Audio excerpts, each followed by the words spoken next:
Hello बच्चों, तो कैसे हैं आप सब। आप सभी का स्वागत है आपके अपने YouTube चैनल नवोदय ट्रिक्स में। तो बच्चों, आज हम पढ़ने वाले हैं नवोदय एंट्रेंस एग्जाम 2022 की तैयारी के लिए, जो आपकी क्लास 6 का होने वाला है। आपकी अरिहंत बुक, आपको पता है हम अरिहंत बुक का फुल सॉल्यूशन आपको करा रहे हैं। तो अरिहंत बुक का चैप्टर नंबर 4 कौन सा पढ़ने वाले हैं हम? चैप्टर नंबर 4, जो कि भिन्नों से रिलेटेड है, फ्रैक्शन से संबंधित आपका यह चैप्टर है। तो इसमें विगत वर्षों के प्रश्न हम देखने वाले हैं। तो चलिए स्टार्ट करते हैं, देखते हैं आज का फर्स्ट क्वेश्चन। तो फर्स्ट क्वेश्चन देखेंगे बच्चों, तो यह रहा आप लोगों की स्क्रीन पर। क्वेश्चन को ध्यान से देखेंगे और जल्दी से करने की कोशिश करेंगे। यदि आप लोगों से यह क्वेश्चन बनता है तो मुझसे पहले आप इसे करके बताएंगे। क्वेश्चन आप लोगों की स्क्रीन पर है और यहां देखेंगे आप 9 तथा 7 का एक उभयनिष्ठ गुणज संख्या ए है। क्या बोला गया है? 9 तथा 7 दोनों का उभयनिष्ठ गुणज संख्या जो है एक आपको दे दी है, वो ए है। यह 1200 तथा 1300 के बीच में है। यह संख्या कौन सी है? मतलब ए की वैल्यू आपको ज्ञात करना है। ए जो है यह 9 तथा 7 दोनों का उभयनिष्ठ गुणज है और कहां है? 1200 से 1300 के बीच में यह संख्या है। तो ए की वैल्यू ज्ञात करना है। 4 ऑप्शन आपको दिए हैं और आपको बताना है इनमें से ए कौन सा है, तो वह संख्या कौन सी है, इस तरीके से पूछा गया है। तो इन दोनों का पहले तो उभयनिष्ठ गुणज निकालते हैं। अब उभयनिष्ठ गुणज अगर आपको निकालना है तो आप इनका निकाल सकते हैं एलसीएम। एलसीएम निकालना है तो देखिए 3 से डिवाइड करते हैं, 3 टाइम्स 7, फिर 3 से डिवाइड करते हैं तो यहाँ पर 3 वन जा 3 आएगा बच्चों। 3 वन जा 3 और 7 तो इसके टेबल में आता नहीं, तो 7, फिर 7 से डिवाइड करेंगे तो 1 यहाँ 1 यहाँ। एलसीएम क्या आया आप देखेंगे तो 3 3 जा 9, 9 7 जा 63। तो इनका उभयनिष्ठ गुणज क्या आया है बच्चों? 63 ऐसा गुणज है जो इन दोनों के टेबल में आता है। तो यह इनका उभयनिष्ठ गुणज है। अब आपको देखना है कि इनमें से कौन सा नंबर है जो कि इनका उभयनिष्ठ गुणज है। तो उभयनिष्ठ गुणज निकालने के लिए देखिए, अब आपका ये जो 63 आया है, इससे डिविजिबल नंबर इनमें से कौन सा नजर आ रहा है, वही आपका क्या होगा? आंसर होगा। तो देखिए इस क्वेश्चन को थोड़ा सा हम सरल करते हैं। आप सभी को डिवाइड करके देखने में तो काफी समय लगने वाला है। तो 63 का यदि डबल कर दिया जाए बच्चों तो क्या होगा बताइए? 2 3 जा 6 और 2 6 जा 12, क्या आ जाएगा? 126। तो अब ऐसा कोई नंबर आपको यहां नजर आ रहा है क्या? देखिए तो यहां पर आपको नजर आ रहा है 126, लास्ट में 0। तो अगर यहां पर आप इसका 20 टाइम टेबल लेते हैं, यहां पर 0 लगाकर यहां पर 0 कर दें, 20 टाइम अगर आप टेबल लेते हैं बच्चों, तो यह आंसर आपका आ जाएगा। मतलब यह 63 से डिविजिबल होगा यह वाला नंबर। तो इसका मतलब है यह इन दोनों का क्या है? उभयनिष्ठ गुणज है। तो राइट आंसर कौन सा है? Option number 2। बच्चों यह है आपका चैनल नवोदय ट्रिक्स और यहाँ पर आपको सारे क्वेश्चन की ट्रिक्स बताई जाएगी। आपको एक लंबी महाभारत नहीं बताई जाएगी कि आपको बहुत सा बड़ा क्वेश्चन करा दिया, आप लोगों को लगे कि नवोदय बहुत बड़ी एग्जाम है, ऐसा कुछ नहीं है। आपको सिर्फ ट्रिक्स बताई जाएंगी। इसलिए यदि आपने अभी तक चैनल को सब्सक्राइब नहीं किया है तो चैनल को तुरंत सब्सक्राइब कर ले। तो यह थी इसकी ट्रिक, इसे करने का सबसे आसान तरीका। आगे बढ़ते हैं नेक्स्ट क्वेश्चन की ओर। नेक्स्ट क्वेश्चन यहां पर आप लोगों की स्क्रीन पर आ चुका है, क्वेश्चन नंबर 2। क्वेश्चन नंबर 2 आपसे पूछा गया बच्चों 6 के प्रथम 4 गुणजों का योग क्या होगा। पूछा गया है 6 के प्रथम 4 गुणज। गुणज का मतलब क्या होता है? तो मल्टीपल होता है। इंग्लिश में इसे हम मल्टीपल्स कहते हैं, हिंदी में गुणज कहते हैं। तो 6 के प्रथम 4 गुणज। गुणज का मतलब अगर आप सीधी भाषा में समझना चाहते हैं तो पहाड़ा। क्या होता है सीधी भाषा में? इसे पहाड़ा कहते हैं। 6 का पहाड़ा ले लीजिए, वही उसका गुणज हो गया या मल्टीपल्स हो गया। 6 के टेबल में जो आ जाए वो 6 के मल्टीपल्स हैं। तो यहाँ के 6 के पहले 4 मतलब 6 से स्टार्ट करना है। तो 6 के प्रथम 4 गुणज, 6 के प्रथम 4 गुणज लिखना है बच्चों। तो देखिए आप क्या करेंगे, 6 का टेबल लिख दीजिए। 6 1 जा 6, 6 2 जा 12, 6 3 जा 18, 6 4 जा 24। क्या 4 हो गए? क्या देखिए 4 हो चुके हैं, 1 2 3 4, बस हो गया हमारे 6 के प्रथम 4 गुणज। यही आपसे बोला गया है 6 के प्रथम 4 गुणज। तो 6 के प्रथम 4 गुणज या 4 मल्टीपल्स लिख दिया हमने। 6 का टेबल प्रथम की बात की गई इसलिए स्टार्टिंग से हमने 6 से लिख दिया। अब बोला है इनका क्या निकालना है आपको। देखो यहाँ पर क्या बोला है, योग निकालना है बच्चों। योग निकालना है मतलब इन सभी को जोड़ना है। तो इन सभी को हम जोड़ देते हैं। देखिए यहाँ पर आप लोगों के सामने में जोड़ के भी दिखा देता हूँ। जोड़ना है तो देखिए स्पीड से जोड़ेंगे। 6 2 8, 8 और 8 16, 16 में 4 जोड़ेंगे बच्चों तो क्या हो जाएगा 20, 20 का आएगा 0 और कैरी आएगा 2। तो 2 और 1 3, 3 1 4, 4 और 2 कितना होता है बच्चों 6। इसे जोड़ने पर देखिए क्या आ गया 60 आ चुका है। तो राइट आंसर कौन सा है इसमें से? ऑप्शन नंबर 4 इसका क्या होगा बच्चों? करेक्ट आंसर होगा 60। चलिए आगे बढ़ते हैं नेक्स्ट क्वेश्चन की ओर। तो नेक्स्ट क्वेश्चन यदि आप लोग देखते हैं बच्चों, तो देखिए क्या रहा आप लोगों की स्क्रीन पर, क्वेश्चन नंबर 3 बड़ी आ चुका है। तो देखिए इस समय थोड़ा सा बड़ा कर देता हूं ताकि आप लोगों को बिल्कुल समझ में आने लगे। यह रहा आप लोगों की स्क्रीन पर 6 के प्रथम 5 गुणजों का योग पूछ लिया। अभी तक कितना पूछा था? 4 गुणजों का योग। आप कितना पूछ लिया? 5 गुणजों का योग। तो वही है, आपको करना क्या है? 6 के प्रथम 5 गुणज, मतलब 6 के 5 मल्टीपल्स का सब पूछा है, योग पूछा है। तो 6 का टेबल लेंगे तो यहां लिख सकते हैं 6 के प्रथम 5 गुणज। ये आप लोगों के समझने के लिए लिख रहा हूं, नहीं तो इसे लिखने की कोई जरूरत नहीं है। गुणज या मल्टीपल्स कहते हैं। तो प्रथम 5 बोला है तो 6 के देखिए प्रथम का मतलब भी क्या होता है? फर्स्ट, पहले, स्टार्टिंग के, शुरू। तो हमें 6 का टेबल लेना है 5 टाइम, इसे हम यहां लिखते जाएंगे। 6 1 जा 6, 6 2 जा 12, 6 3 जा 18, 6 4 जा कितना होता है? 24 और 6 5 जा कितना होता है बच्चों? तो 30 होता है। आप देखिए यहां तक का सम तो आपको पता है, इन सभी का योग निकालना है आपको। तो देखिए 6 प्लस 12 प्लस 18 प्लस 24 प्लस 30। अभी लास्ट क्वेश्चन में हमने यहां तक का तो निकाल लिया थे, यहां तक का कितना था? 60 प्लस 30। तो 60 में 30 प्लस करेंगे बच्चों तो क्या आ जाएगा? 90। तो right answer is option number first, 90 answer आएगा इनका योग करने पर 6 के प्रथम 5 गुणजों का। आगे बढ़ते हैं नेक्स्ट क्वेश्चन की ओर। नेक्स्ट क्वेश्चन देखेंगे आप, यहां पर क्वेश्चन नंबर 4 आप लोगों की स्क्रीन पर आ चुका है। क्वेश्चन नंबर 4 बच्चों क्या पूछा गया है? क्वेश्चन नंबर 4 में आप ध्यान से देखें तो पूछा गया है 6 के प्रथम 5 गुणजों के योग से आने वाली संख्या के दहाई तथा इकाई के स्थानों पर आए अंकों का अंतर बताना है। तो 6 के प्रथम 5 गुणज जब भी हमने निकाले थे, देखिए 6 के प्रथम 5 गुणज के योग, तो प्रथम 5 गुणज हमने निकाले थे, क्या थे प्रथम 5 गुणज? 6 12 18 24 30। अब इनके योग से आने वाली संख्या, योग से आने वाली संख्या, तो देखिए अभी हमने इसका योग भी निकाला लास्ट क्वेश्चन में बच्चों, देख ही रहे हैं आप लोग वीडियो। तो इसका योग क्या आया था हमारा? क्या आया था? 90 आया था। इसका सम क्या आया था हमारा? 90 आया था। अब देखिए आने वाली संख्या के दहाई तथा इकाई के स्थानों, दहाई तथा इकाई, तो देखिए इसे कहते हैं दहाई। थोड़ा सा यहाँ पर मिस्टेक, देखिए इकाई पीछे वाले को क्या कहते हैं बच्चों? इकाई। पीछे वाले को क्या कहते हैं? इकाई। और इसके साइड वाले को कहते हैं दहाई। अब यहाँ आपसे क्या पूछा गया है? दहाई तथा इकाई के स्थानों पर आए अंकों का अंतर। तो इन दोनों का अंतर बताना है। तो देखिए 9 माइनस 0, दहाई और इकाई के स्थानों के अंकों का अंतर बताना है। तो ये 9 माइनस 0 क्या आ गया बच्चों? राइट आंसर 9 इसका क्या है? करेक्ट आंसर है। तो ऑप्शन नंबर 4 इसका क्या होगा? करेक्ट आंसर होगा। तो उम्मीद है आप लोगों को समझ में आया होगा। तीनों ही क्वेश्चन बिल्कुल सेम थे, थोड़ा थोड़ा सा डिफरेंस करके आपसे पूछा गया था, बाकी सभी प्रश्न में 6 के गुणज की ही बात की गई थी। आगे बढ़ते हैं नेक्स्ट क्वेश्चन की ओर। नेक्स्ट क्वेश्चन देखेंगे, क्वेश्चन नंबर 5 आपकी स्क्रीन पर आ चुका है। तो क्वेश्चन नंबर 5 में आप देखिए बच्चों क्या दिया है? 13 के प्रथम 7 गुणजों का योग किसके निकटतम है? यह पूछा गया आपसे। क्या पूछा गया है? 13 के प्रथम 7 गुणजों का योग।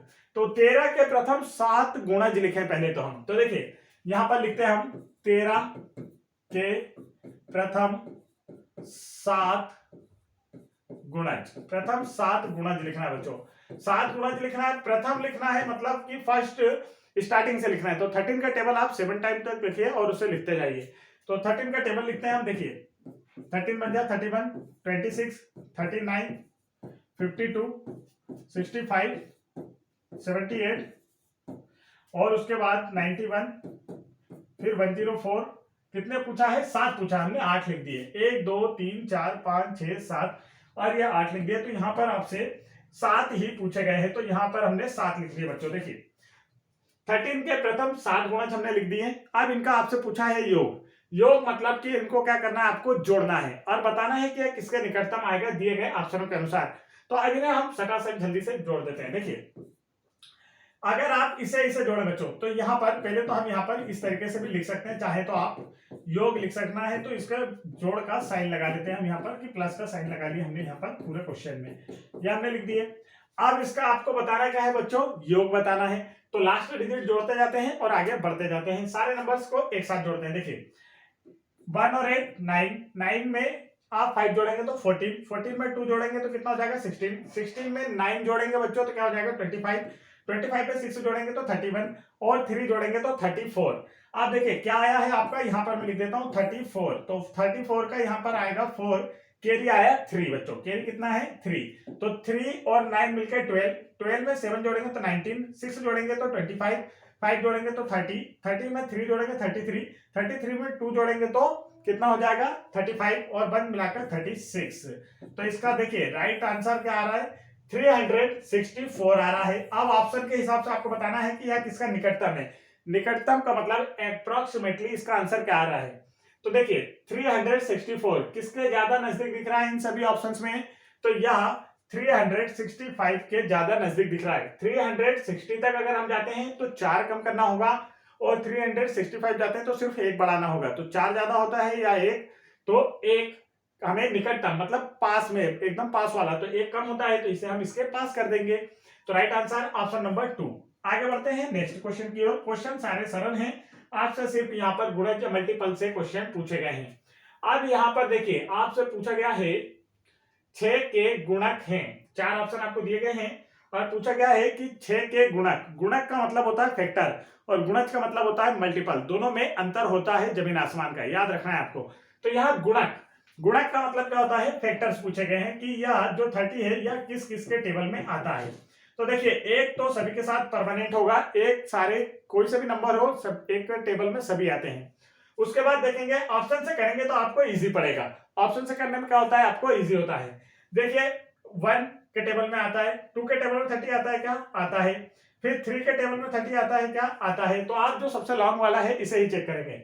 1 के टेबल में आता है, 2 के टेबल में भी 30 आता है, 3 के टेबल में 30 आता है क्या 5 के टेबल में भी 30 आता है, जी हाँ बच्चों आता है, 5 6 30, 6 के टेबल में आता है 6 5 30, 10 के टेबल में आता है 10 3 30, 15 के टेबल में आता है तो 15 2 30। तो यहाँ पर आपको 15 लिखना है ना, तो यहाँ आपका 15 है।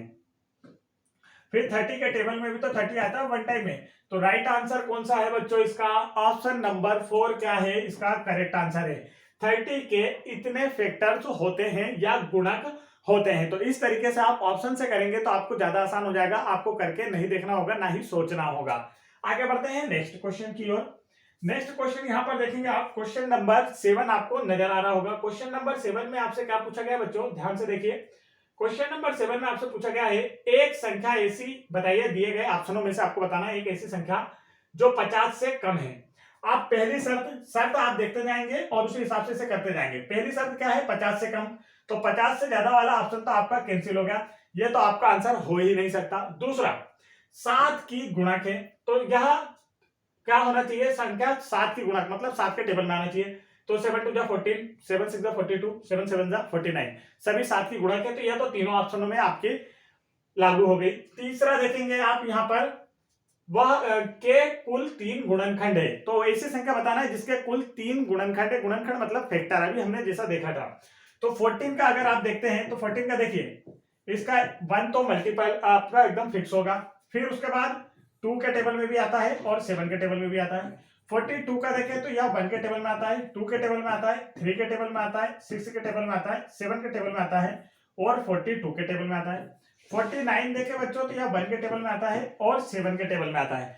तो तीसरी शर्त किसमें हो रही है कि 3 गुणनखंड होना चाहिए। कितने गुणनखंड 3, तो 3 गुणनखंड इनमें से किसके हैं आप बताएंगे। तो इसका राइट आंसर है ऑप्शन नंबर 1 14 के या तीनों शर्तें लागू हो रही है। तो इसका क्या हो गया करेक्ट आंसर। आगे बढ़ते हैं नेक्स्ट क्वेश्चन की ओर।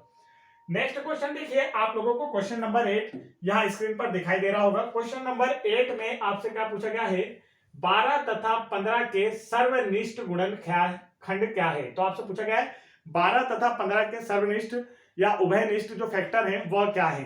तो देखिए इसे करना कैसा होता है, 12 और 15 दोनों के फैक्टर लिखते हैं हम। 12 का के टेबल में आता है 1, तो दोनों जगह कॉमन होगा। फिर देखिए 2 के टेबल में क्या 12 आता है 3 के टेबल में आता है 4 के टेबल में आता है, इसमें भी आता है, 6 के टेबल में आता है और इसके बाद 12 के टेबल में 12 आता है। 15 देखें हम तो 1 के टेबल में आता है, 3 के टेबल में आता है, 5 के टेबल में आता है और 15 के टेबल में आता है।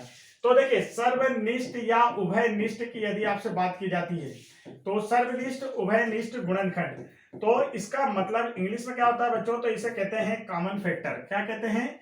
Common factor. तो देखिए कॉमन फैक्टर, इसमें आपको कॉमन का मतलब होता है एक जैसे, एक जैसे। अब यहाँ पर आपको कौन से नजर आ रहे हैं, तो देखिए यहाँ पर वन दोनों जगह है, वन दिख गया आपको, तो यहाँ पर आपको लिखना है वन उभयनिष्ठ गुणनखंड है। इसके बाद आप देखेंगे कि इसमें कौन सा बिल्कुल सेम आपको नजर आ रहा है, तो थ्री आपको यहां से नजर आ रहा होगा एक जैसा। ऑप्शन के हिसाब से आप देखते जाएंगे और इनमें ढूंढते जाएंगे थ्री। और इसके बाद देखिए वन भी मिल गया, थ्री भी मिल गया। इसके बाद फोर नीचे है क्या? नहीं है। सिक्स नीचे है क्या? नहीं है। 12 नीचे है क्या? नहीं है। तो यह दोनों ही क्या है? इन दोनों में कॉमन फैक्टर है। तो राइट आंसर कौन सा होगा इसका? ऑप्शन नंबर 4 होगा बच्चों। तो इस तरीके से फैक्टर लिखे जाते हैं। गुणनखंड मतलब जिनके टेबल में यह वाली संख्या आती है वह सभी इनके गुणनखंड होते हैं। आगे बढ़ते हैं नेक्स्ट क्वेश्चन की ओर। नेक्स्ट क्वेश्चन ये रहा आप लोगों की स्क्रीन पर, क्वेश्चन नंबर 9। क्वेश्चन नंबर 9 आपको दिख रहा होगा। तो यहां पर आपसे पूछा गया है 37,800 का अभाज्य गुणनखंड निकालिए। प्राइम फैक्टर्स आपको निकालना है 37,800 का। तो देखिए कैसे निकालते हैं, तो हम इसे गुणनखंड विधि या फैक्टर निकालने का जो रूल होता है उस हिसाब से निकाल लेते हैं। तो यहां पर आपको 37,800 लिखना है बच्चों। 37,800 आपने लिख दिया। डिवाइड करेंगे हम, मतलब हमें आपको निकालना क्या है? गुणनखंड निकालना है। इस विधि से हम गुणनखंड निकालते हैं, फैक्टर्स निकालते हैं। तो 2 1 जा 2, 1 इधर बचा, 2 8 जा 16, फिर 1 बचा तो 2 9 जा 18। अब लास्ट में कुछ नहीं बचा है तो यह 2 0 यहां पर लग जाएंगे। फिर 2 से डिवाइड करेंगे तो देखिए 2 9 जा 18, 2 4 जा 8, 1 इधर आया तो कितना हो गया बच्चों? 2 5 जा 10 और यहाँ पर 0। फिर आप 2 से डिवाइड करेंगे तो 2 4 जा 8, 1 इधर आएगा तो देखिए क्या हो जाएगा? 2 7 जा 14। फिर यहाँ पर हम भाग देंगे तो देखिए 2 2 जा 4, 5 में से 4 गया तो 1 बचा, 2 5 जा 10। अब लास्ट में 5 आ गया है, इसका मतलब कि 2 से भाग नहीं जाएगा बच्चों। अब 2 से भाग नहीं जाएगा तो किससे जाएगा? तो हम ऑप्शंस में से देखेंगे।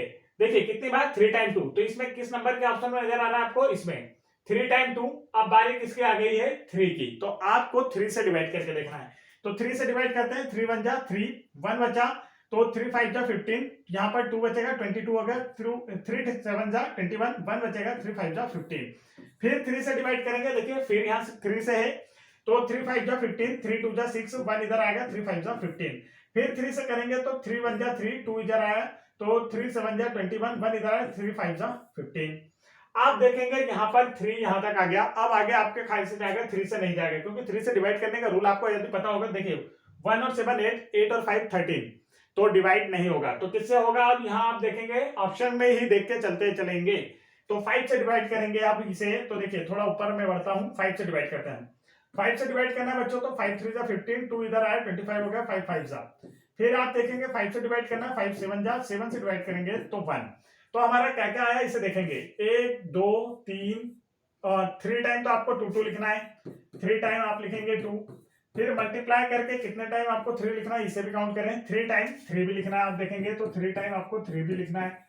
फिर मल्टीप्लाई करके 2 टाइम आपको 5 लिखना है, मल्टीप्लाई 5 मल्टीप्लाई 5 मल्टीप्लाई 7 1 टाइम लिखना है। तो आप देखिए ऐसा ऑप्शन आपको कहां नजर आ रहा है? तो ऑप्शन नंबर 2 जिसे हम लेकर कर रहे थे वही इसका क्या आ गया बच्चों? राइट आंसर आ गया। करेक्ट आंसर क्या होगा? Option number 2। आगे बढ़ते हैं नेक्स्ट क्वेश्चन की ओर। नेक्स्ट क्वेश्चन यहां पर आप लोग देखेंगे तो क्वेश्चन नंबर 10 आपको नजर आ रहा होगा। क्वेश्चन नंबर 10 आप लोगों को करना है, जल्दी से देखें इसे। क्या दिया है? निम्न में से 316 का कौन गुणनखंड नहीं है? 4 ऑप्शन आपको दिए गए हैं और पूछा गया इनमें से कौन सा 316 का गुणनखंड नहीं है। मतलब इनमें से किसके टेबल में 316 नहीं आता है, आपको यह बताना है। तो 1 तो सभी का गुणनखंड है, सभी के साथ आता है, या तो करेक्ट है। ठीक है, तो यह देखिए करेक्ट है। अब अगर हम देखें 8, तो क्या 8 के टेबल में 316 आता है? तो देखिए 8 का टेबल लेते हैं, जल्दी से यहां हम कर लेते हैं। 8 का टेबल लेंगे तो आप डायरेक्ट काट सकते हैं चाहे तो 8 से। देखिए 8 2 जा 16, 8 3 जा 24, 11 में से 4 गया तो 7, इधर कुछ नहीं।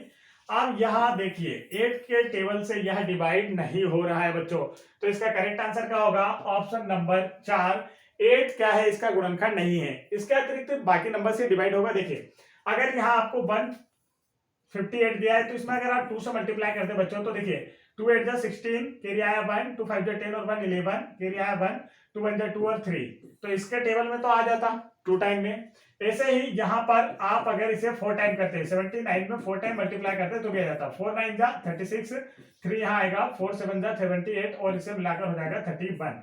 तो यहाँ देखिए पहले के 3 तो बिल्कुल सही, तीनों के मल्टीप्लाई में यह आता है, और 1 तो सभी के में आता है, लास्ट वाला 8 नहीं आता है। समझ गए आप लोग? तो इसका राइट आंसर क्या है? Option number 4। तो बच्चों वीडियो पसंद आया तो वीडियो को लाइक करें, और नेक्स्ट पार्ट देखने के लिए आप हमारे चैनल की प्लेलिस्ट में जा सकते हैं। और अरिहंत बुक, आपकी जो अरिहंत बुक है, यदि आप लोग इसका फुल सॉल्यूशन देखना चाहते हैं, या जो बुक आपको नजर आ रही है, सभी चैप्टर्स का आपका जो मेंटल एबिलिटी के क्वेश्चन है, हिंदी के क्वेश्चन है और मैथ्स के क्वेश्चन के आप फुल सॉल्यूशन देखना चाहते हैं, तो चैनल की प्लेलिस्ट में आप जाकर आसानी से देख सकते हैं। तो फटाफट वीडियो को लाइक करें, और चैनल पर पहली बार आए हैं तो चैनल को जरूर सब्सक्राइब कर ले बच्चों। जय हिंद।